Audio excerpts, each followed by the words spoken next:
Hello friends, welcome back to my YouTube channel. মই অনুৰাগ শৰ্মা আপোনালোক সকলোকে পুনৰবাৰ স্বাগতম জনাইছো মোৰ YouTube চেনেলটোলৈ। আজি মই আপোনালোকৰ সন্মুখত এটা নতুন ভিডিঅ'লৈ উপস্থিত হৈছো আৰু আজিৰ ভিডিঅ'টোত মই আপোনালোকৰ সৈতে শেয়াৰ কৰিম এখন গুৰুত্বপূৰ্ণ নটিফিকেশন। হেখন আহিছে অসম লোক আয়োগ Assam public service commission APSC ৰ ফালৰ পৰা। সো এই গুৰুত্বপূৰ্ণ নটিফিকেশনখন হ'ল যে এনফোৰ্সমেন্ট ইন্সপেক্টৰ যোনখিনি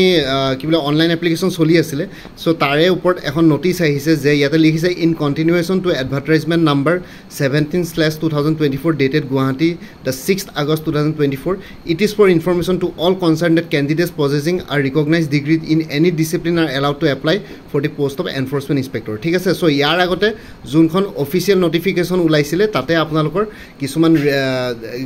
ডিগ্ৰী যোনখিনি মানে এডুকেশনাল কোৱালিফিকেশন দৰকাৰ পৰিছিল তাতে বিচাৰিছিলে যে BA BSc BCom আৰু লগতে আপোনালোকৰ হায়াৰ সেকেন্ডাৰী প্লাস কি বুলি কয় ডিপ্লোমা লাগিছিলে মেকানিক্যাল আৰু অটোমোবাইল ইঞ্জিনিয়াৰিংত অলপ স্পেশাল আছিল কোৱালিফিকেশনটো এতিয়া হয়তো গুটেইখিনি recognized degree allow কৰিছে সো আপোনালোকে ইঞ্জিনিয়াৰিং গ্ৰেজুৱেটছ কিনেও বা তেনেকুৱা ধৰণৰ প্ৰফেশনাল গ্ৰেজুৱেটছ কিনেও BCA BBA সো তেওঁলোকে ইঞ্জিনিয়াৰিং BE BTech হেখিনিও এপ্লাই কৰিব পাৰিব ঠিক আছে সো ইয়াতে হেখিনি ইয়াতে হেতু বস্তুৱে উল্লেখ কৰিছে আৰু লগতে accordingly the last date of receiving online application has been extended up to 29/2024 যেহেতু অনলাইন এপ্লিকেশনৰ লাষ্ট ডেট 13 সেপ্টেম্বৰ লৈকে আছিল এতিয়া যেহেতু সকলোকে এলাউ কৰিছে সো আপোনালোকে লাষ্ট ডেট 20 সেপ্টেম্বৰ লৈকে আপোনালোকে এপ্লাই কৰিব পাৰিব আৰু লগতে লিখিছে all other terms and conditions of the aforementioned advertisement shall remain same বাকিখিনি একে আছে এডুকেশন কোৱালিফিকেশন চেঞ্জেস আহিছে সো আপোনালোকে যি সকলে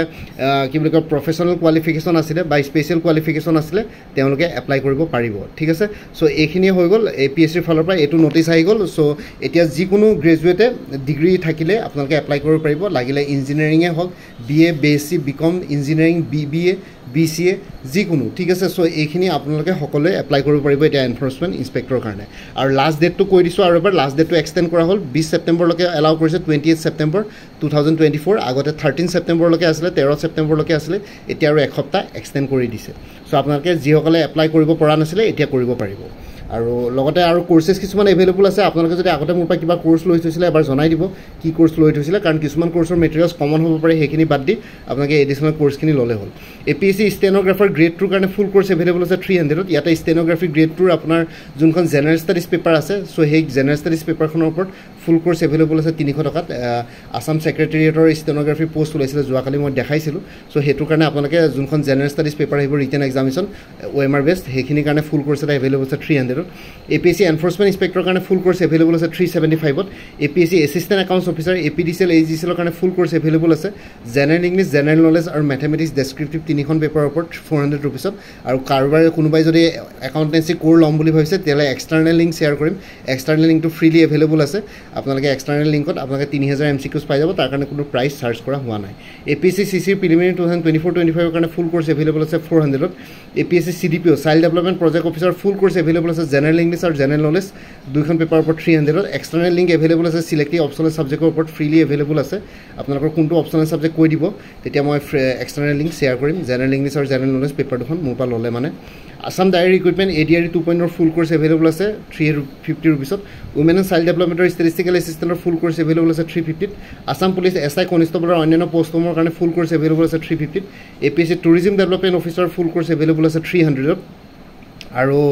আপডেটেড কাৰেন্ট এফেয়াৰ্স বিলা আপোনালোকে প্ৰত্যেক মাহে পাই থাকিব লাইফ টাইমৰ কাৰণে তাৰ কাৰণে কোনো এডিশনাল পেমেন্ট কৰিব নালাগে জাস্ট এটা ৰিমাইন্ডাৰ মেছেজ WhatsAppত প্ৰত্যেক মাহৰ বিগিনিংতে মোক দিলে হ'ল আৰু কোনবা যদি ইন্টাৰেস্টেড ক্যান্ডিডেটস আছে তেতিয়ালে WhatsApp নম্বৰত মেছেজ কৰি জনাক আপোনালোকক কোনটো কোৰ্স লাগে কোৰ্সৰ কন্টেন্টস খিনি শেয়াৰ কৰিম লগতে পেমেন্টৰ লিংক দিম পেমেন্ট কৰাৰ লগে লগে গোটেই কোৰ্সটো নিজৰ WhatsAppত PDF ফৰ্মতে পাই যাব এই WhatsApp নম্বৰটো 9706557851 আৰু লগতে আগতে যদি মোৰ পৰা কিবা কোৰ্স লৈ থৈছিলে এবাৰ জনাই দিব তেতিয়া আগৰ কোৰ্সখিনি বাহিৰে যোনখিনি এডিশনাল মেটেৰিয়েলছ লাগে হেখিনি ললে হ'ল তেতিয়ালে প্ৰাইসটো কমি যাব আৰু আগতে কোনবা যদি মোৰ পৰা কোৰ্স লোৱা নাই একো প্ৰবলেম নাই গোটেই কোৰ্সটো লব পাৰিব মই কন্টেন্টস খিনি শেয়াৰ কৰিম পেমেন্টৰ লিংক দিম পেমেন্ট কৰাৰ লগে লগে গোটেই কোৰ্সটো নিজৰ WhatsAppত PDF ফৰ্মতে পাই যাব আৰু ইয়াতে যোনখিনি